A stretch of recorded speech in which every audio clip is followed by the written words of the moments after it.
Hi there. Welcome to this episode of a Brit Does Baseball Does podcast, episode number 26. Let's go with that. Why not? Joining me on the bump today is George, coming from a very, very hot, very sweaty, but very celebratory mood, being the Arsenal parade. George, how you doing? Good. Yeah, good. Like you said, celebratory is the word. Enjoyed the parade today. Last night is out of my mind already, but yeah, had a great day. For those of you that don't know, Arsenal lost in the Champions League final last night. Me being a Spurs fan, I've always loved PSG. They've been my favorite team now for all of about a month. But no, it was they lost on penalties. I'm not going to say it was a good game. It was you had to be their moment, but they still won the league, so a pretty good season for Arsenal fans everywhere. And as much as I'd love to talk about Arsenal, this unfortunately is a baseball podcast.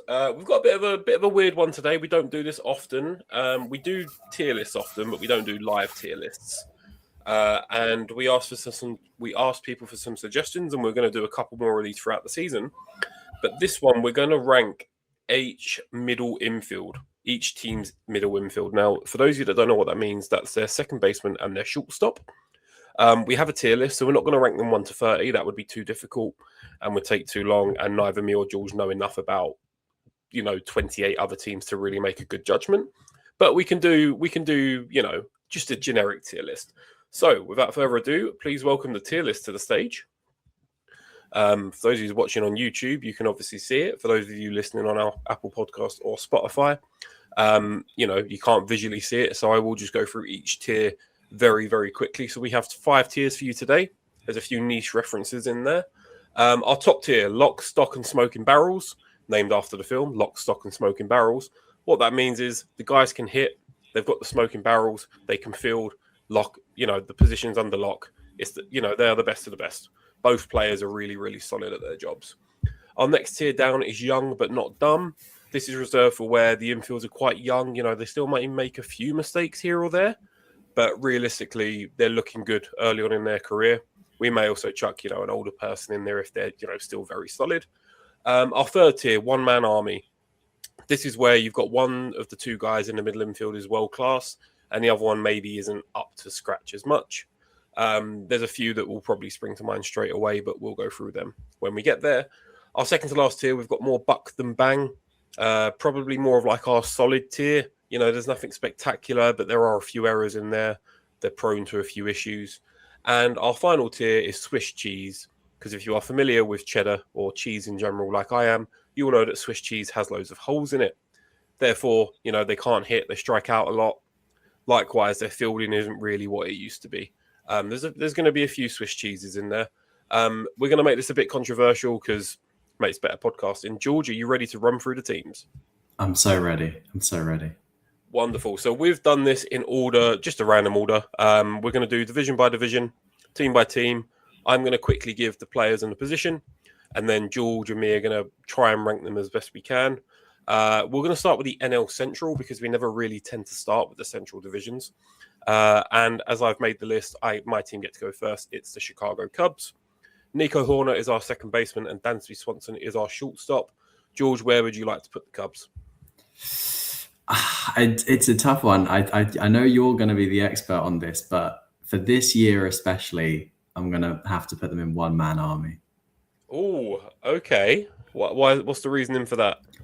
I look at Dansby Swanson's line, and maybe the stats tell a different story. The eye test tells a different story, but it just feels like it's Nico Horner is the guy who you really want, is doing all the heavy lifting. And then I know Swanson has been good defensively. Like I know he's, in the metrics out above average, he is performing well, but just with the bat, it doesn't feel like he's got it going this year. Yeah, I was going to put lock, stock and smoking barrels just because Dansby Swanson has got the shortstop fielding position on lock. I'm not against one-man army. I'm prepared to meet you on this if you're prepared to meet me with the Mets. Does that sound fair? Yeah, that's fine by me. Yeah. Okay, so I can't imagine I'll have too many kind words to say about the Mets myself. We'll put the Cubs in one-man army. Maybe you could argue young but not done with Nico Horner, but he's not really young, so I think that's fair. I'll take that. Our next one, I think, is going to be young but not dumb. It's the St. Louis Cardinals. It's Mason Wynn at shortstop, and it's JJ Weatherholt at second base. I believe Mason Wynn is in his 3rd or 4th year. For me, this is quite an obvious young but not dumb. Both players are quite youthful. JJ Weatherholt was shown to be quite solid with the bat and a good fielder. He's also another shortstop. Mason Wynn, I think he's kind of plateaued, but he's still very good defensively. George, are you in agreement? Yeah, 100%. JJ Weatherholt's looked great since he started this year. So yeah, absolutely. Young but not dumb, the St. Louis Cardinals. Up next, it's going to be a bit of a weird one. It's the Pittsburgh Pirates. Now, when we picked the second baseman and the shortstop, I kind of went on like the depth chart on ESPN. So we do include injured players that we think would be the starting player in that position. But there's also a couple where I've seen them and go, okay, I think the better player is actually playing elsewhere. The Pirates, however, we've got Brandon Lau at second base, and we've got Connor Griffin at shortstop. Now, George, it's a bit of a tough one, but what do you think for the Pirates? Brandon Lowe has been better than I had realized until I started doing research for the pod this year. He's looked really great. I mean, he's got 14 home runs. He's got a 145 OPS plus. He has 6 outs above average. That's pretty much as you want to ask from a second baseman. And I think with Connor Griffin, like, he probably hasn't lived up to his hype. So one-man army feels harsh. I don't know. It's a tough one because obviously Brandon Lowe's not young, but Connor Griffin is only going to get better from here. Yeah, but we could argue that if Connor Griffin's young, Brandon Lau definitely isn't being dumb. So I'm prepared. No. I think that's a fair ranking. Yeah, I'm with you there. You know, they're not too far away from lock, stock, and smoking barrels. Cincinnati Reds, second baseman Matt McLain, shortstop Ellie De La Cruz. I think this is one of the 2 obvious one-man army ones, in my opinion. Ellie De La Cruz, I give him a lot of hate, but obviously his stats this year have been incredible. I think it's even more. We're not going to rank them 1 to 30, but I think they're more one-man army than the Cubs are, just because of how good Ellie De La Cruz is. So I'm just going to put them above the Cubs there. Are you happy with that, George? Yeah, 100%. Yeah, absolutely. Wonderful. And then this could potentially be our first lock, stock, and smoking barrels. The Milwaukee Brewers, Bryce Terang at second base, Platinum Glove winner, showing a lot more pop. David Hamilton, I have down as the starting shortstop, who of course came over in the Red Sox trade for Caleb Durbin. The reason I'm tempted to go lock, stock, and smoking barrels is because I think they've quietly been very, very good. I think Terang's been excellent, and I think David Hamilton, sort of Joey Ortiz was meant to be the starting shortstop for them this year. Hamilton's been really, really good for them. Do you think otherwise? Yeah, I think so. I think in terms of just like reliable defender, like Joey Ortiz is going to be that, like, okay, you can plug him in at shortstop and not worry about him. But like, yeah, David Hamilton has given them a lot more pop and has been better. So I think I'd be happy to put them up there. I mean, that makes me feel harsh about the Cubs, which I do apologize about, Gaz. But yeah, I'm happy to put them up there.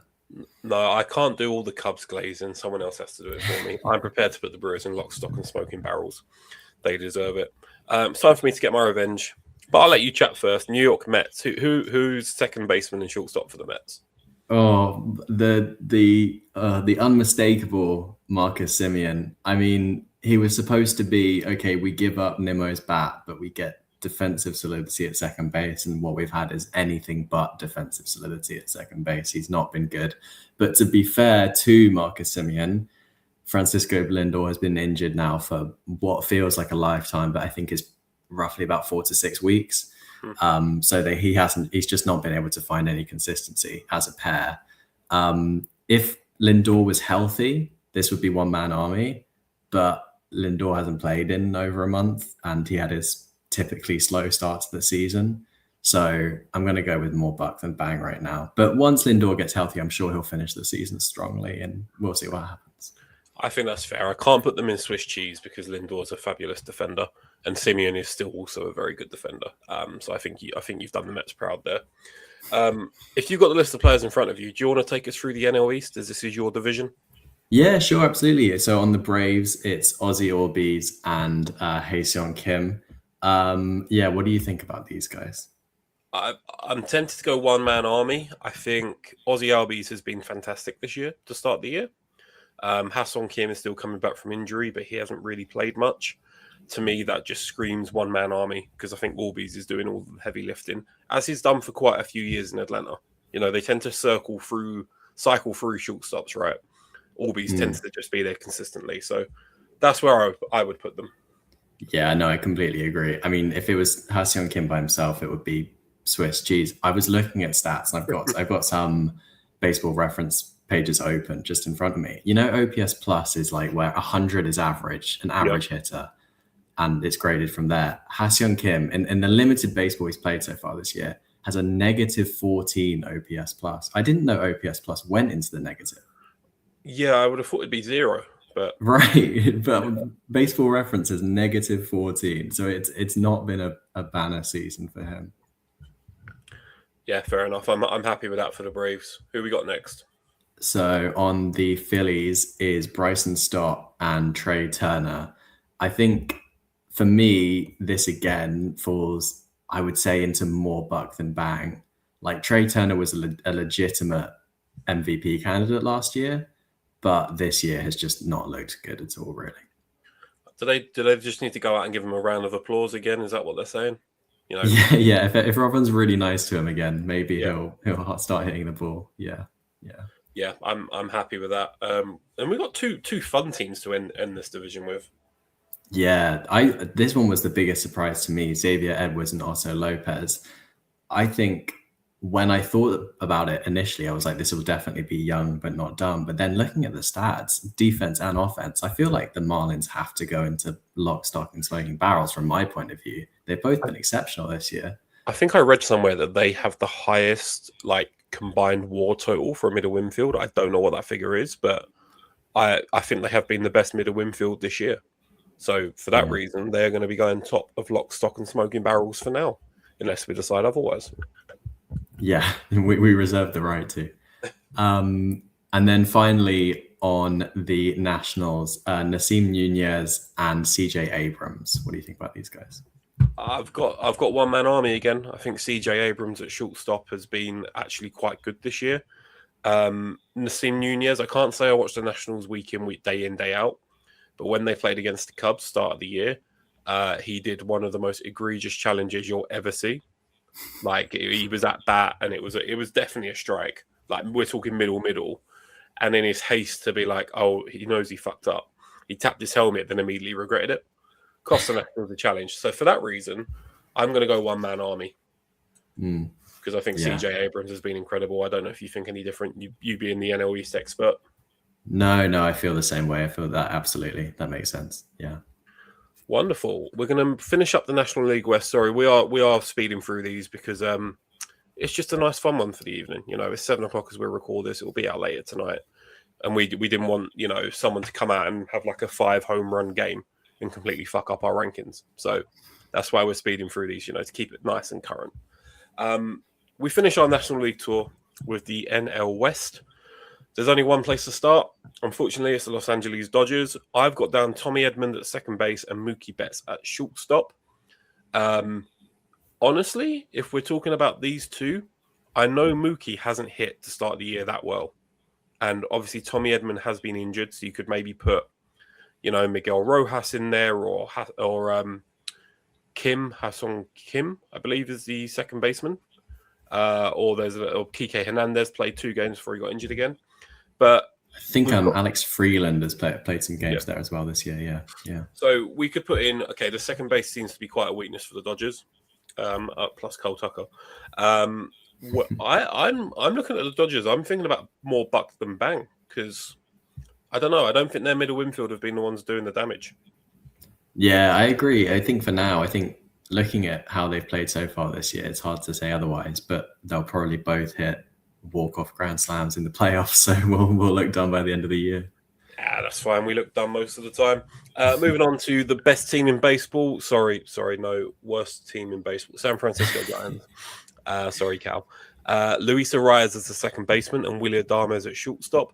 Now, they haven't had a very good start to the year. I think that's been made quite apparent. But one player who has been really good for them, from what I've heard on the grapevine, is Luis Arias. Have you got any more on that? 100%. They were the only team who really trusted him to play second base this year. He's obviously not known for his defense, just known for hitting the ball, but not very far, just far enough. But no, he's had 9 outs above average this year. He's been great at second. I think for me, it might even have to go into one-man army because Willie Adames hasn't looked great this year. That's exactly where great minds think alike. That's exactly where I was going to look to put them. Yeah, I'm a big fan of Luis Arias, and whatever Ron Washington has done over there, you know, he maybe should be the manager going forward. I'm just saying that. Early shout. We've got 3 more teams in the NL West. I miscounted. Next up, the Colorado Rockies. I've got Willie Castro at second base, and I've got Ezequiel Tovar at shortstop. This might be where we get our first Swiss cheese, which maybe feels a bit harsh because they're not terrible defenders by any means, but they're just not exceptional at either hitting or fielding. They've just kind of been perfectly average. Although I think Ezequiel Tovar did hit a walk-off home run against the Giants last night. So sorry again to Cal. But yeah, they've not been great this year. Tovar's a bit of a weird one because he has won a Gold Glove, or he's been like in the running for a Gold Glove, but he's never really pushed on. And I know it's tough being a Rocky, but I don't know. I'm starting to, same with Brenton Doyle, really. I think I'm starting to go a bit sour on them, to be honest. So I think Swiss cheese is fair. Yeah. Our last team, 2 more. Again, I keep miscounting. The Diamondbacks. Now, this is a weird one. So last year, they would be lock, stock, and smoking barrels, probably top of the league. But they haven't had the greatest start in the world. We've got Ketel Marte at second base, and we've got Geraldo Perdomo at shortstop. Where are we looking for this one? Because, like I said, last year, they're lock, stock, and smoking barrels 100%. But neither of them have really done much to start the year. Yeah, I again, it's like one where you can't really put them in young and not dumb necessarily, because Ketel Marte is not young, and Geraldo Perdomo is younger than I thought he was. He's only 26 years old, and he's not a bad defender by any means. I mean, he's beloved in Arizona. So I'd be tempted actually by young and not dumb, just because I feel like they have the opportunity to get better. But it could also be one-man army because Ketel Marte is just a great player. See, I've just pulled up their stats, and Perdomo last year was like in the running for an MVP. Would you be against more buck than bang, the way they've both started the year? Because I don't think they've been that good. I'd be fine with that. I think it's a victim of expectations as well, in some ways, because they were so good last year. So that's fine by me. Yeah. It could be our first hot take. Let us know in the comments if you agree. You probably won't. Finishing up our National League side, it's the San Diego Padres. It's Jake Cronenworth at second base and Xander Bogaerts at shortstop.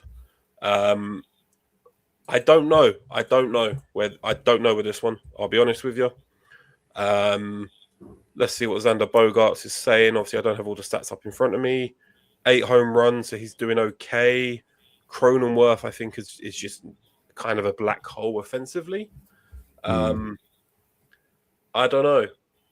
I'm not against Swiss cheese, but I feel like I might just be being a bit harsh there. No, I'd be fine with that as well. I think they've even played Tatis at second a bit this year, just to kind of add a bit of something to the lineup to not have to put Cronenworth out there every day. So if that, that says something really. Yeah, I think we're going to get a few disagreements with that one, but that's okay. We love it. That's the National League over with. We're going to move on to the American League. George, would we like to start with the Central? Yeah. On the Twins, first of all, Luke Keeschel. Is it pronounced Keeschel? Luke Keeschel, yeah. Luke Keeschel and Tristan Gray. What do you think about this one?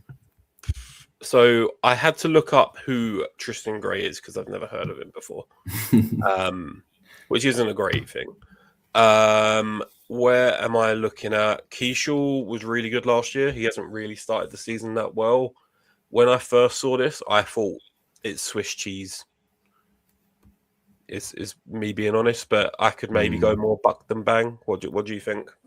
Yeah, I was kind of leaning towards more buck than bang, but then maybe that's just because I'm not watching a lot of Twins games. So yeah, that is where I was leaning, but that might just be because I'm not paying attention. We might revisit a couple of these. I don't know how I feel about, because Xander Bogaerts has been like their one offensive weapon. Do I move that to more buck than bang? But we'll come to it at the end. Who's up next? So on the White Sox, Chase Meadrife, again, don't know how to pronounce that, but a good player, and Colson Montgomery. For me, this one is like, it's not that they've been exceptional, but I think they've shown enough and are young enough I'd be willing to put them in young but not dumb, even though they haven't been perfect. I think that's great. I think we can leave it at that. I totally agree. Young but not dumb, I think is great for the White Sox, and they should be happy with that. Definitely. I mean, Montgomery has looked, if he can kick on from where he's been this year, they'd be very happy. Yeah. Cool. And then next is the Guardians. Again, a lot of young players in this division in these positions is Travis Bazzana and Brian Rocchio. So I know Travis Bazzana has just come up, but he's hitting, or like relatively been up a couple of weeks. He's currently hitting over 300. Rocchio has always tended to be like okay, never really sets the world alight, but even he's hitting just under 300. So I don't know. I think we're looking at the top two tiers. I just don't know which one. I would have lent towards young but not dumb, just because, like you said, small sample size. See how they go. I can go with that. I think that's fair. Cool. And then one that you said you were not high on to start with on the Tigers, Gleyber Torres and Javi Baez. Yeah, I don't know how they're hitting. I know obviously Baez is probably being a black hole again. Yeah, no, he's not. He's not been great, and Torres as well. He's right around average, but no power really. Yeah, I'd be tempted Swiss cheese or more buck than bang. That's where my head's going. Yeah, I don't as well from Baez. I know he had a real bounce back last year, but I don't think you're getting a great amount of defense from him. So yeah, I'd go. Yeah, Swiss cheese, you go, and then I think this last one's going to be obvious, but let's just make it official. Yeah, my favorite stat from researching this was: do you want to guess how many outs above average Bobby Witt has, given we're not even halfway through the season? 12? 16. Okay. The next highest shortstop is 7. Who's got the second highest out of interest? Colson Montgomery, actually, on the White Sox. So, right, so really we've impressive. Definitely ranked them well. Yeah. But just unreal. He's in a completely different league of defense to any other shortstop. What about, because the second baseman is Michael Massey? How's he doing? Where are we high on him? What are we saying? I don't know a huge amount about him. Again, probably just because I'm not watching a huge amount of Royals. But he grades well defensively. And offensively, he's not doing too much. He's got 3 home runs, 2.22 average. I'm thinking it's one-man army, and it's probably the top of one-man army because Bobby Witt's been so good. Yeah, that sounds right to me. Yeah. Wonderful. 2 divisions left. We're going to go to the East in the American League. This one, so I've got Jazz Chisholm Jr. as second baseman. I don't think that's up for debate. I've gone with Jose Caballero at shortstop because Anthony Volpe was not the preferred option. I don't think it necessarily changes the ranking that much, but where would you put the Yankees? It's a tricky one. And we had a lot of fun joking at the start of the year about how bad Jazz Chisholm was playing. But since then, he has played a lot better. He didn't hit a home run for a long time, and now he's on 6. He's always going to be there or thereabouts on defense. He's a good defender in all honesty.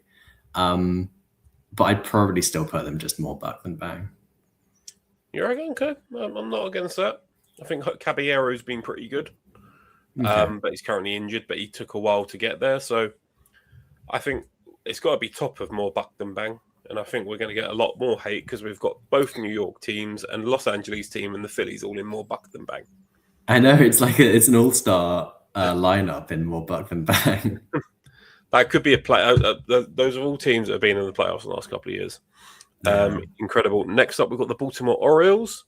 Jackson Holliday at second base, Gunnar Henderson at shortstop. Again, I think it's screaming to me young but not dumb. It's whether or not you think Gunnar Henderson is now a bit more experienced.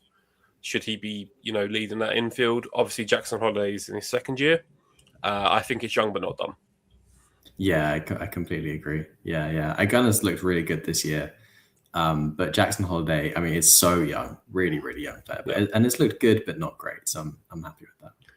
Wonderful. Moving on to a team I was very, very high on to begin the year. And it has been my worst prediction to date. The Boston Red Sox, Marcelo Meyer at second base, Trevor Story at shortstop. They've had a horrendous start. They could be joining that all-star more buck than bang tier. or we could be Yeah. looking at Swiss cheese. What do you reckon between the two?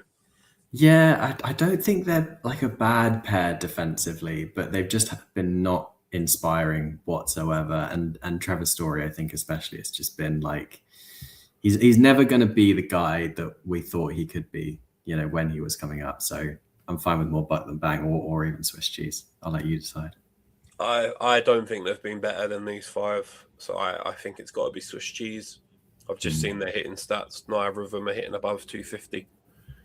So that's where we are. Another team that I was really high on, my second favorite team in baseball, the Toronto Blue Jays. Ernie Clement playing second base, Andres Jimenez at shortstop. They've turned it around recently. Yeah, I mean, obviously, I don't think either one is really that young where you can use the young but not dumb. Jimenez has 6 home runs.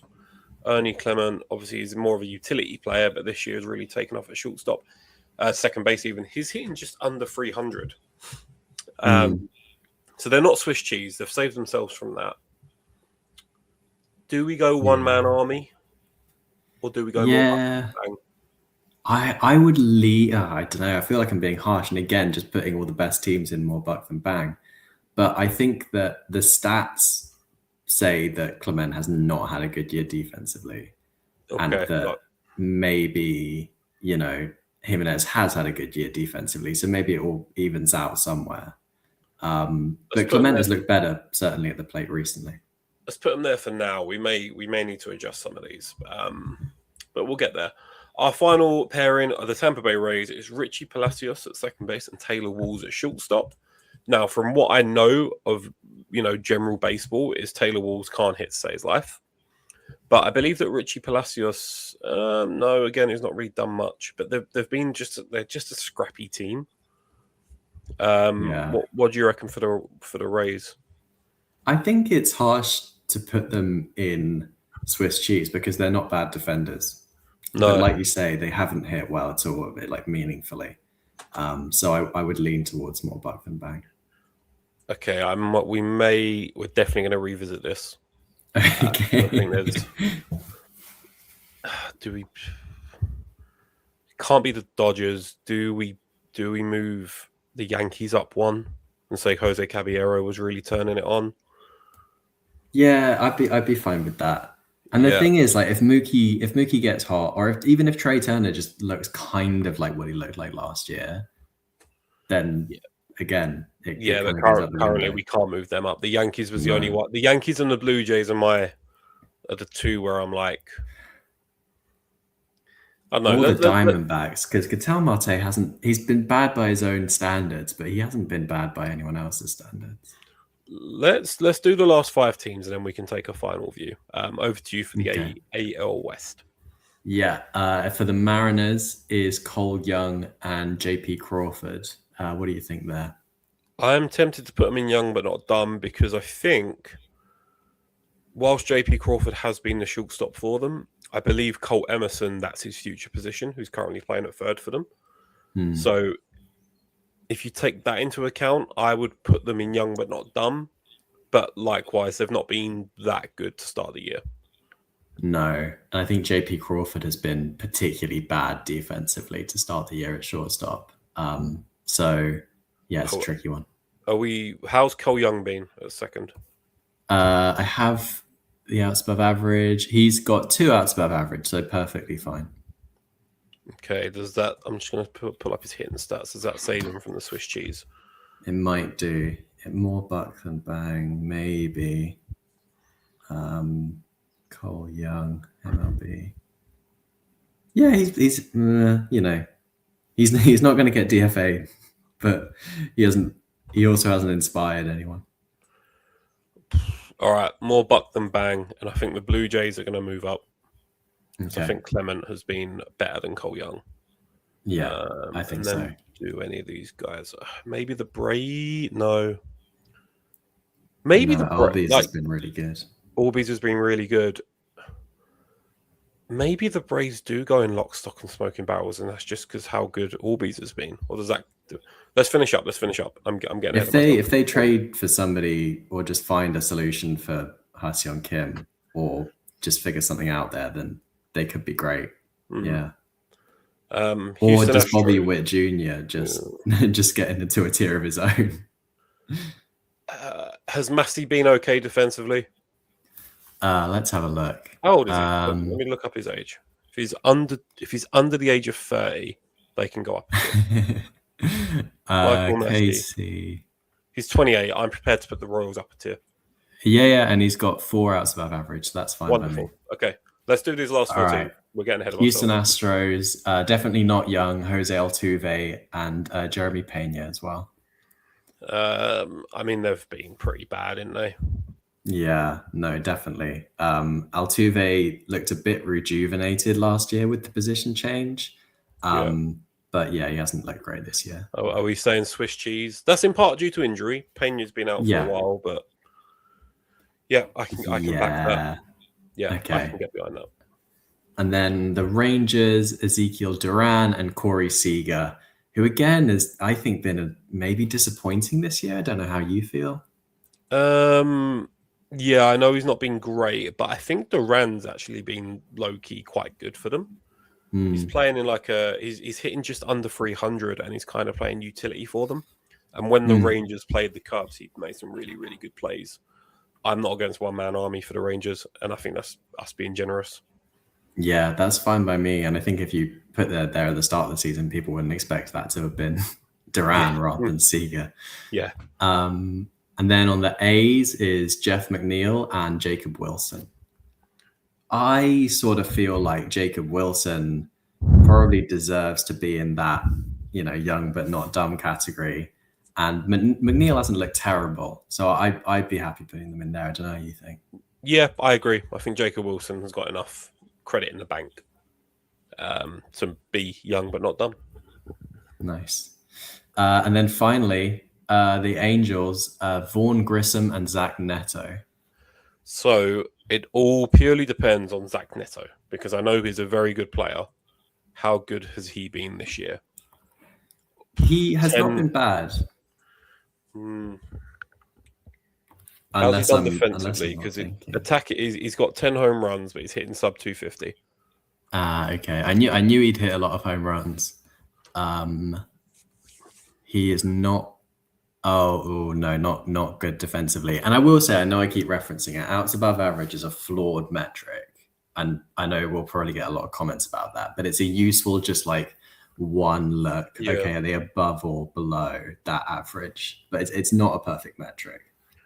That's fine. So are we saying Swiss cheese? Because I don't think Vaughn Grissom's been great. He did hit a grand slam the other day, but well, yeah, it feels harsh because Neto obviously has a lot of potential, but maybe for now, Swiss cheese might be the place for them. I can get behind that. Okay, so where we're at, current state of play, lock, stock, and smoking barrels. We have the Marlins and the Brewers. Young but not dumb, the St. Louis Cardinals, the Pittsburgh Pirates, the Chicago White Sox, the Cleveland Guardians, the Baltimore Orioles, the Kansas City Royals, and the Athletics. One-man army, Ellie De La Cruz and Cincinnati Reds, Nico Horner and the Chicago Cubs, Ozzie Albies with the Braves, CJ Abrams with the Nationals, Luis Arias with the Giants, Jose Caballero with the Yankees, Ernie Clement with the Blue Jays, and Ezekiel Duran with the Rangers. More buck than bang, we've got the Mets, Phillies, Dodgers, Diamondbacks, Rays, and Mariners. And Swiss cheese, we've got the Rockies, Padres, Twins, Tigers, Red Sox, Astros, and Angels. George, are there any movements that you'd like to make before we close up? I don't know. It feels like we don't have enough people in lock, stock, and smoking barrels, but there hasn't been a real standout pair, I'd say, other than the Marlins, and then obviously the Brewers have been really good, just solid. But so Ozzie Albies, just going to look at his hitting stats, because that's the only one I could maybe see we move up. It's the Braves. Yeah. So he's got 9 home runs. He's hitting 272. I'm not against moving the Braves up. I just want to see who the Braves have actually played at shortstop to see if I am having a look on their depth chart. Dubon, I think, maybe. Yeah, Mauricio Dubon, Jorge Mateo, and then Kyle Farmer's on the IL, but that's not really. I wouldn't worry about that. But none of them are young. They're all over 30. All right, I think it's begrudgingly we have to leave the Braves where they are. Yeah. Unless they've got some crazy prospect that we don't know about, just sat ready to come up. I think if they did, they'd be using them. I'm just trying to think. Could the Mariners be him young but not that? I'm just trying to see if any of them should move up to lock, stock, and smoking barrels. Maybe the Cardinals, because JJ Weber has been very good. Let me just quickly see Mason Wynn. I don't think Mason Wynn has been particularly. Yeah. Do we put the Pirates in there then for Brandon Lowe? No. Brandon Lowe has been really good this year, and Connor Griffin, if we just project that Connor Griffin is going to hit his potential as the number 1 overall prospect at the start of the year, and he's going to at some point reach what he's expected to, then maybe they are lock, stock, and smoking barrels. Yeah, but we don't do projections. We barely know baseball as it is.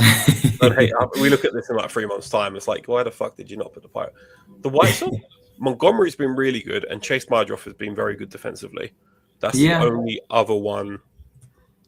Chase Mydroff, 5 home runs. I'd be happy to do that. Yeah, let's get a bit of controversy. Let's move the White Sox up. So the only movement we've made, we've put the White Sox in lock, stock, and smoking barrels because we're very high on Colson Montgomery, and Chase Mydroff is fun. So that's our final tier list. It's exactly as I read out, with the exception of White Sox have gone from young but not dumb to lock, stock, and smoking barrels. I'm fairly happy with that. I think we're going to get a lot of hate, but I personally am. I would back that. It wouldn't be worth it if there weren't some angry comments. I think if everyone was happy, then it would have been a worthless exercise. That's true. Padres fans are going to cry. Dodgers fans are, of course, going to cry. I think Mets are going to be like, yeah, we'll take that. Yeah, as a Mets fan, I can't see anybody having any issues with that. If Lindor comes back and is an MVP level, then whatever. But I don't see it happening, unfortunately. Fair enough. And on that note, we're gonna end it there. This has been a Brit Does Baseball Does podcast, more of a quick one for a Sunday. George, you've been fantastic. Thank you for joining us. I'm sorry you're an Arsenal fan, but we can't always get what we want. This has been the Middle Infield tier list. Hope you enjoy. Subscribe, watch us on YouTube, Spotify, Apple Podcasts, wherever you get us. And up the Spurs. Again, sorry, George.